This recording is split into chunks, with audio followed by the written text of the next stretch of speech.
네, 앞서 전해드렸습니다만 이 슈퍼 태풍 하이에는 이 사상 최악의 태풍으로 기록이 됐습니다. 기존 태풍의 강풍 기록뿐 아니라 사상자와 피해자 그리고 피해 기록을 다 바꿔놨습니다. 태풍이 이렇게 강력하게 발달한 원인, 또 앞으로 슈퍼 태풍 가능성이 또 올 수 있는 건지 취재기자와 함께 분석을 해보도록 하겠습니다. 과학기상팀의 김지연 기자였습니다. 어서 오십시오. 네, 안녕하세요. 네, 김 기자. 이게 초속 100m를 넘었다고요? 네. 얼마나 강력한 태풍입니까, 이게?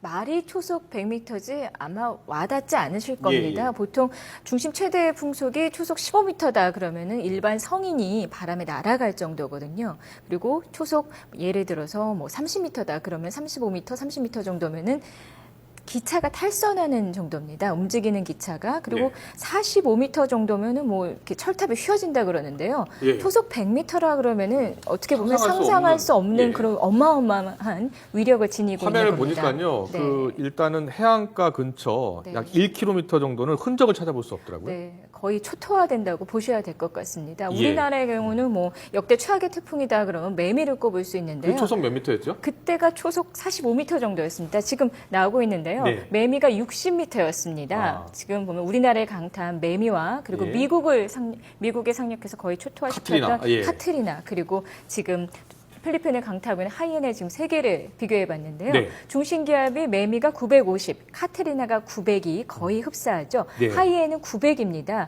역대 최고라고 볼 수 있고요. 풍속 같은 경우 아까 말씀드렸듯이 매미가 60, 카트리나가 75, 하이엔이 105, 초속 105m입니다. 이 정도면 뭐 매미보다도 우리나라의 강타한 매미보다도 약 1.5배 정도는 세다. 완전 슈퍼 태풍이라고 볼 수 있으니까 예. 피해 정도를 상상한다면 아마 지금보다도 더 기하급수적으로 늘어날 것으로 예상되고 있습니다. 그렇군요. 예. 지금 태풍의 이 세력이 이렇게 강해진 이유는 어디에 있는 겁니까? 보통 태풍은 바다를 따라서 이동하는데요. 네. 이 바다 자체가 에너지원입니다. 아. 근데 하이엔의 이동 경로를 살펴보면은 예. 태풍이 커질 수밖에 없는 그 위력을 이동 경로 자체가 그렇습니다. 네. 지금 화면으로 잠깐 보시면요. 예. 밑에 이렇게 이동하는 게 바로 태풍의 진로입니다. 네. 계속 저희도 부근에서 생성된 이후 계속 서진하고 있습니다. 지금 붉게 보이는 지점이 해수 온도가 29도입니다. 네. 수면 온도가. 그 그리고 29도 밑에 거기가 이제 필리핀 그렇죠? 섬들이죠? 예. 그리고 우리나라 쪽 오른쪽 맨 위에 보시면은 24도라고 돼 있죠. 예. 우리나라 부근 지금 해수면 온도는 24도인데 아직도 이 필리핀 부근 해상은 고수온입니다. 29도, 28도 정도를 유지하고 있는데요. 이렇게 계속 서진하면서 고수온만 골라서 지금 다니고 있는 것 같습니다. 예. 그러니까 현재 지금 위치가요. 예.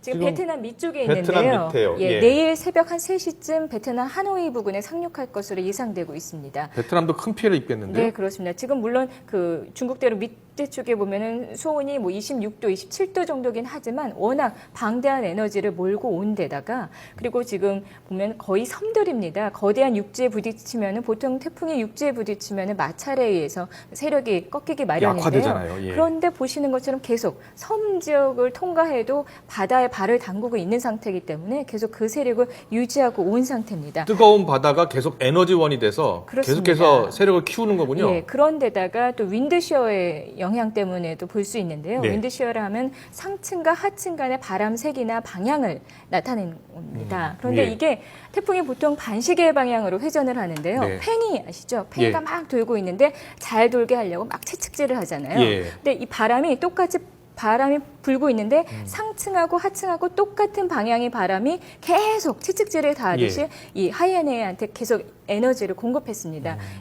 바다를 통과하면서 고수온 해역을 통과하면서 에너지를 잃지 않는 데다가 바람까지 계속 가속화하니까 어마어마한 이 풍속도 동반하게 되는 거고요. 네. 이로 인해서 강력한 해일까지 발생한 상태입니다. 네, 이 기상관측사상 사상 최악이라고 지금 네. 하는데요.